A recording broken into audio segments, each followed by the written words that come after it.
സാറേ, വയനാട് ചുരം ആരാണ്ടാക്കി? ഇത് വയനാട് ചുരം ഉണ്ടാക്കിയത് അല്ല, കരിന്തണ്ടൻ എന്ന് പറഞ്ഞ ആദിവാസി ഉണ്ട്. കരിന്തണ്ടൻ നമുക്ക് മുകളിലെത്തി കഴിഞ്ഞാൽ കരിന്തണ്ടൻ്റെ ആത്മാവിനെ തളച്ചൊരു ചങ്ങലമരുണ്ട്, കാണിച്ചു തരാം.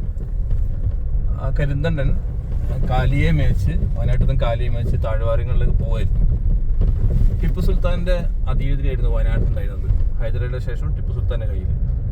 ഇപ്പോൾ വയനാട്ടിലേക്ക് ബ്രിട്ടീഷുകാർക്ക് എളുപ്പത്തിൽ കിടക്കാൻ ഒരു വഴിയില്ല. ബാക്കി എല്ലാ സ്ഥലവും ടിപ്പുവിൻ്റെ സൈന്യത്തിനാൽ ഭദ്രമായിരുന്നു. അപ്പോൾ താഴ്വാരത്ത് വന്ന ബ്രിട്ടീഷുകാരോട് ആരോ ഇൻഫോം ചെയ്തു, ഇങ്ങനെ കുന്നിൻ്റെ മുകളിൽ നിന്ന് ഒരു ആദിവാസി ഇടയ്ക്ക് ഇങ്ങനെ കാലികളെ മേച്ച് വരാറുണ്ടെന്നാണ്.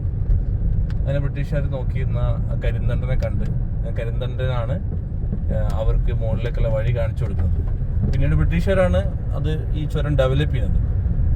വയനാട്ടിലേക്കുള്ള, പ്രത്യേകിച്ച് മൈസൂരേക്കൊക്കെയുള്ള പ്രധാന ഒരു വാണിജ്യ റൂട്ടായിട്ട് ഈ ചുരം മാറുന്നത് പിന്നീടാണ്.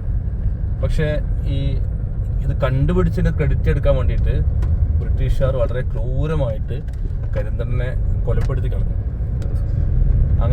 അങ്ങനെയാണൊരു ഈ വയനാടിൻ്റെ ചുരത്തിൻ്റെ ഒരു കഥ.